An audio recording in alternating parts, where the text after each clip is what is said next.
Hi dear students, कैसे हैं आप सब। आई होप कि आप सब अच्छे से होंगे।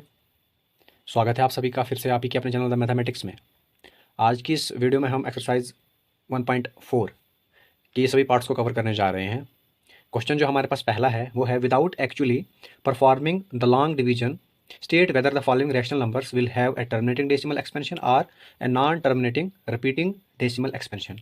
क्या कह रहा है कि बिना लॉन्ग डिवीजन मेथड के हमने इन रैशनल नंबर्स जो हमारे पास यहाँ पे दिए हैं, इनका ये पता करना है कि ये टर्मिनेटिंग डेसिमल नंबर हैं या फिर नॉन टर्मिनेटिंग डेसिमल नंबर्स हैं, रिपीटिंग डेसिमल एक्सपेंशन है। तो आइए बारी बारी इन सभी पार्ट्स को यहाँ पे हम सॉल्व करेंगे। पहला पार्ट जो हमारे पास है वो है 13/3125। इसको करना कैसे है यहाँ पे मैं आपको बताता हूँ। हम यहाँ पे लिख देंगे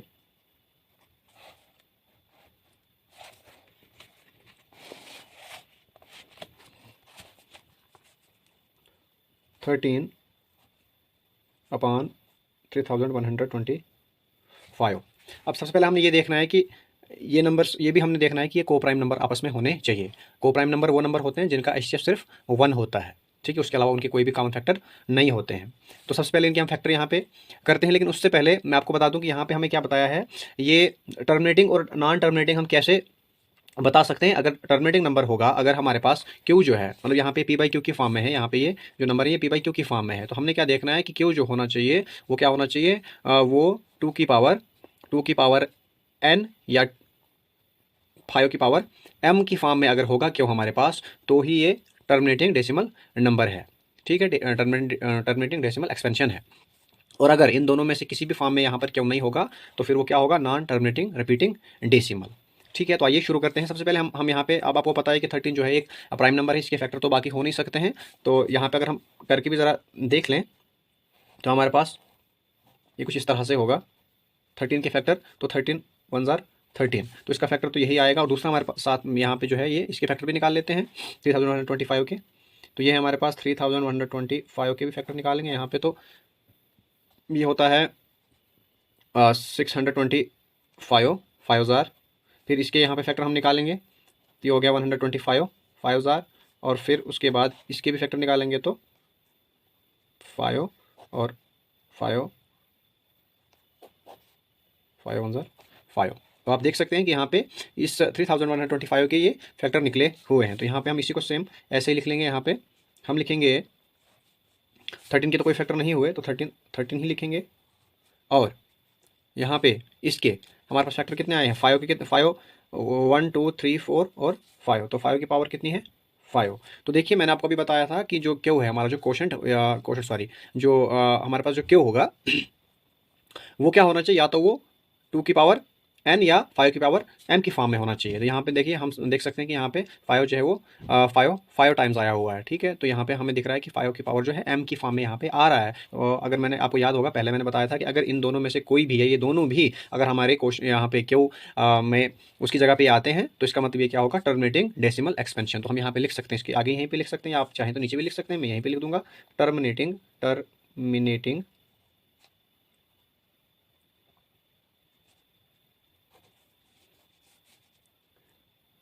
डेसिमल एक्सपेंशन, ठीक है। चलते हैं नेक्स्ट सेकंड पार्ट के लिए। सेकंड पार्ट जो हमारे पास है वो है 17/8। तो सेम इसको भी हम इसी तरीके से करेंगे। हम सबसे पहले यहाँ लिख लेंगे 17/8 और यहाँ पे हम 17 के फैक्टर निकालेंगे। तो फैक्टर हमें पता है कि प्राइम नंबर इसके फैक्टर होने नहीं है, तो इसको हम सीधा यहाँ पे लिख देंगे 17 और 8 के फैक्टर मैं आपको करके यहाँ पे दिखाता हूँ। देखिए 2 4 जार 8 होता है, 2 2 जार 4 और 2 1 जार 2। तो यहाँ पे 2 कितने टाइम्स है, 1 2 एंड 3 टाइम्स। तो 2 की पावर कितनी है, 3 टाइम्स। तो यहाँ पे आप देख सकते हैं कि 2 की पावर 3 टाइम्स आ गई। तो इसका मतलब ये भी क्या है, ये भी टर्मिनेटिंग डेसिमल एक्सपेंशन है। तो यहाँ पर हम इसको लिख लेते हैं टर्मिनेटिंग डेसिमल एक्सपेंशन। तीसरा पार्ट जो हमारे पास है, थर्ड पार्ट, वो है हमारे पास 64/455। तो इसको भी देख लेते हैं 64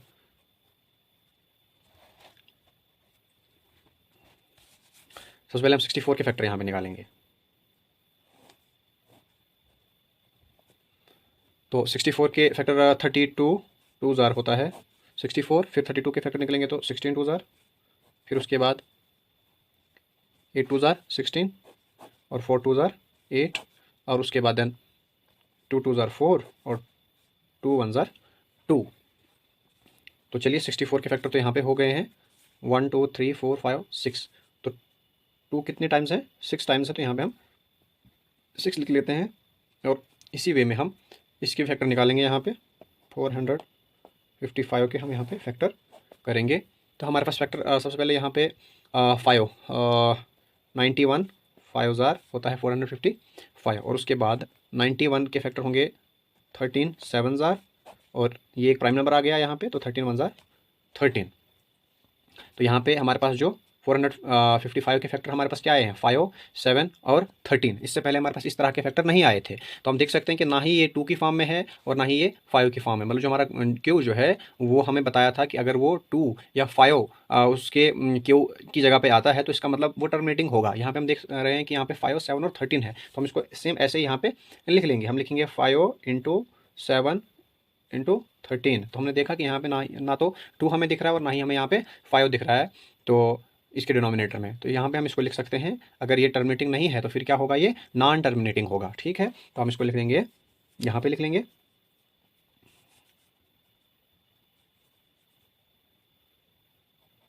नॉन टर्मिनेटिंग, ये रिपीटिंग डेसिमल। ठीक है, ये हमने यहाँ पे लिख दिया। अब इसका हम फोर्थ पार्ट करते हैं। यहाँ पे फोर्थ जो पार्ट है हमारे पास है 15/1600। ठीक है, तो 15 के फैक्टर निकाल लेते हैं, देखते हैं क्या आते हैं इसके फैक्टर्स। तो 15 3 5 ज़ार 15 होता है, 5 1 ज़ार 5। तो यहाँ पे हमारे पास जो 15 के फैक्टर आ चुके हैं वो है हमारे पास 3 इंटू 5। और अब हम 1600 के फैक्टर यहाँ पे निकालेंगे, तो वो होंगे हमारे पास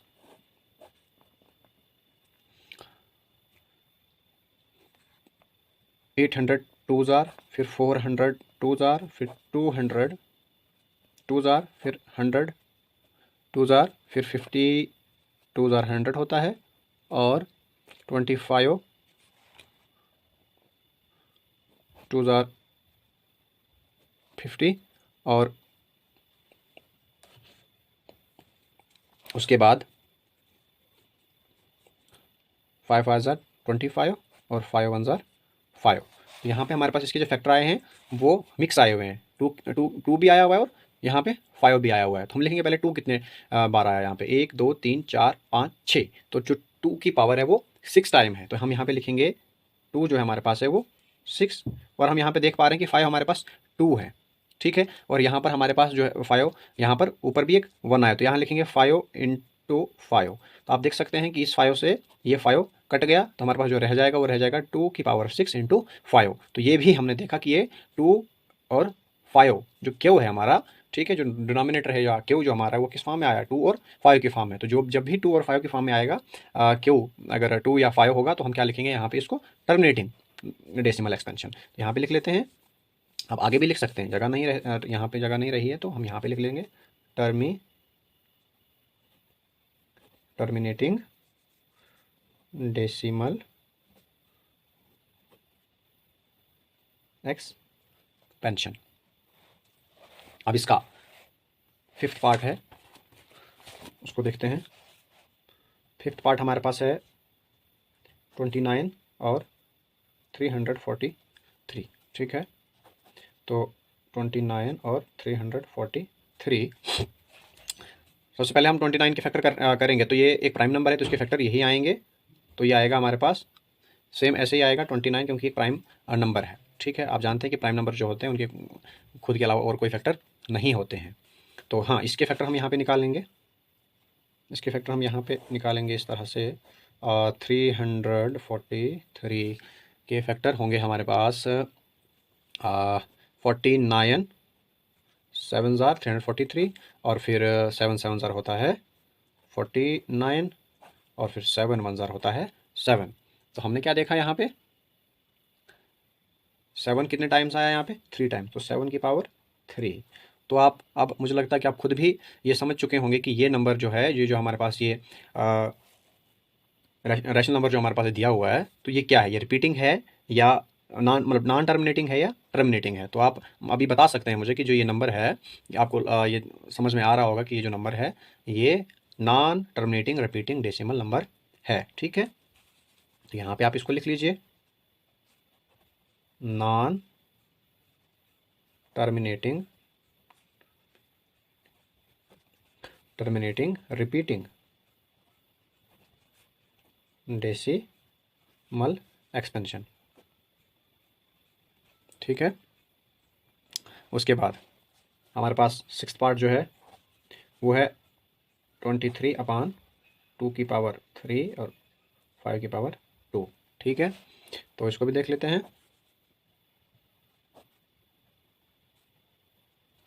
ठीक है, तो देखिए 23 फिर से एक प्राइम नंबर है, तो इसको हम एज इट इज़ ऐसे ही लिख लेंगे। और हम यहाँ देख सकते हैं कि यहाँ पे हमारे पास फैक्टर ऑलरेडी पहले से ही करके दिए हुए हैं। ठीक है, या जहाँ पे 2 की जो 2 3 टाइम्स है और 5 2 टाइम्स है, तो हम देख पा रहे हैं यहाँ पे कि ये जो हमारा क्यू जो है वो 2 और 5 की फॉर्म में है। तो हम इसको डायरेक्टली यहाँ पे लिख सकते हैं, सेम एज इट इज़, जो जैसे यहाँ पे लिखा है वैसे ही यहाँ पे लिख देंगे। और यहाँ आगे लिख देंगे टर्मिनेटिंग, क्योंकि इसमें हमें फैक्टर करने की कोई ज़रूरत नहीं पड़ेंगे, ऑलरेडी पहले से फैक्टर्स बताए गए हैं। 2 के फैक्टर 3 टाइम्स और 5 के फैक्टर 2 टाइम्स। सॉरी, यहाँ पे मैंने गलती से लिख दिया। तो यहाँ पे इसको लिख देंगे हम टर्मिनेटिंग डेसिमल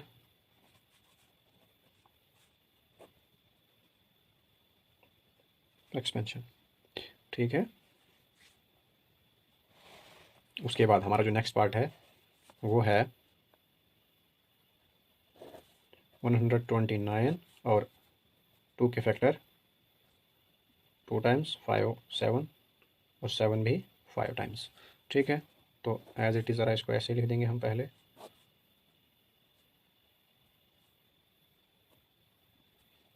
ठीक, तो हम सबसे पहले 129 के फैक्टर्स निकालेंगे यहाँ पे।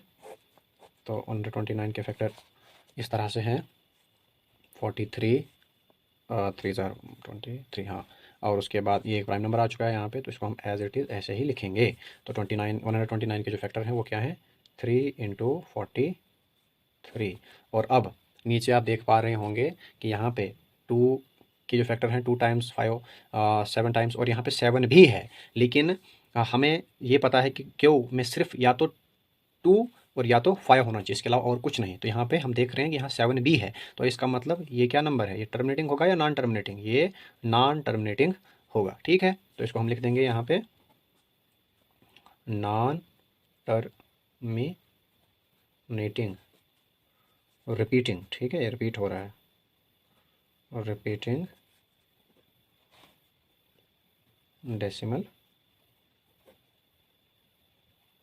एक्सपेंशन।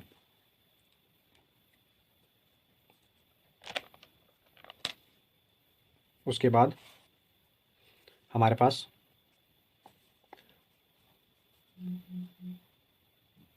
ये पार्ट है, हम इसको भी यहाँ पे करेंगे। 6 अपान में है 15, सॉरी दिख नहीं रहा है, तो इसको भी लिखेंगे 6/15। सबसे पहले हम यहाँ पे 6 के फैक्टर निकाल लेते हैं। ठीक है, तो यह होता है 3 2 ज़ार 6 और 3 1 ज़ार 3। तो यहाँ पे हमारे पास जो 6 के फैक्टर होंगे वो क्या होंगे, वो होंगे हमारे पास 2 × 3। और उसके बाद 15 के फैक्टर भी यहीं पे निकाल लेंगे। तो 15 के फैक्टर होंगे हमारे पास 3 5 ज़ार होता है 15 और 5 1 ज़ार 5। तो हमारे पास जो फैक्टर होंगे यहाँ पे वो होंगे हमारे पास 3 × 5। ठीक है, तो 3 से हम 3 को कैंसिल आउट करेंगे, तो यहाँ पे हमारे पास रह जाएगा 2 × 5। तो देखिए यहाँ पे जो क्यू है, ठीक है, ये हमारा पी है, ये क्यू है, तो क्यू में क्या आ रहा है, 5 आ रहा है। तो इसका मतलब ये नंबर भी क्या है, ये नंबर भी टर्मिनेटिंग है। ठीक है, अगर ये नहीं आता और कुछ आता 2 और 5 के अलावा अगर और कुछ नंबर क्यों की जगह पे आता है, यहाँ पे डिनोमिनेटर में और कुछ आता है, तो वो सीधा सीधा non terminating repeating decimal expansion होगा। और अगर 2 या 5 आता है क्यों में, यानी डिनोमिनेटर में अगर 2 या 5 आता है तो वो फिर क्या होगा, फिर वो टर्मिनेटिंग डेसिमल एक्सपेंशन होगा। ठीक है, तो यहाँ पे 5 आ रहा है, इसका मतलब ये क्या है, ये टर्मिनेटिंग है। ठीक है, तो हम इसको लिखेंगे टर्मिनेटिंग डेसिमल एक्सपेंशन। अब हमारे पास अपना 9th पार्ट है, ये है 35/50। ठीक है, तो अब इनके हम फैक्टर निकालेंगे यहाँ पे 35/50। इसके मैं आपको यहाँ पे फैक्टर करके बताता हूँ। सबसे पहले हम 35 के फैक्टर करेंगे, तो 35 के फैक्टर होंगे 5 7 ज़ार 35 और 7 1 ज़ार 7। तो मैं यहाँ इसके सामने 35 के सामने इसके फैक्टर लिख देता हूँ 5 अपान में 5 मल्टीप्लाइड बाई 7। ठीक है, और उसके बाद 50 के फैक्टर भी यहाँ पे निकाल देते हैं। तो 50 के फैक्टर होंगे हमारे पास 25 और 2 ज़ार 50, फिर 5 ज़ार होता है 25 और 5 1 ज़ार 5। तो इसके जो फैक्टर हमारे पास आ रहे हैं वो हैं 2 × 5 × 5। ठीक है, मैं यहाँ पे ऐसे इसलिए लिख रहा हूँ क्योंकि देखो यहाँ पे हम इसको इसके साथ उड़ा सकते हैं, तो हमारे पास यहाँ पे एक रहेगा क्या 2 × 5। तो अभी भी हमारे पास जो है जो क्यू है, जो हमारा डिनोमिनेटर है ना, वहाँ पर अभी भी हमारे पास 2 भी आ रहा है और 5 भी आ रहा है। तो इसका मतलब ये नंबर भी क्या है, ये भी टर्मिनेटिंग डेसिमल एक्सपेंशन है। ठीक है, टर्मिनेटिंग डेसिमल एक्सपेंशन। ठीक है, और उसके बाद जो 10th पार्ट है ये आप खुद इसे करेंगे, ये आपका होमवर्क है। ये वाला जो लास्ट वाला पार्ट है, आप आई होप कि आपको ये सारे बाकी पार्ट्स अच्छे से समझ में आए होंगे, तो आप इस पार्ट को भी अच्छे से कर लेंगे। बाकी इसके अलावा अगर किसी भी कहीं पर भी अगर आपको कोई प्रॉब्लम आई हो समझने में, तो आप कमेंट सेक्शन में जाकर मुझे बता सकते हैं, ताकि मैं उस चीज़ को ठीक कर सकूँ। ठीक है, आज की वीडियो में इतना ही। नेक्स्ट वीडियो में हम नेक्स्ट एक्सरसाइज जो हमारा नया जो बाकी जो क्वेश्चन है हमारे, ठीक है, इस एक्सरसाइज के क्वेश्चन नंबर 2 और 3 उसको कवर करेंगे।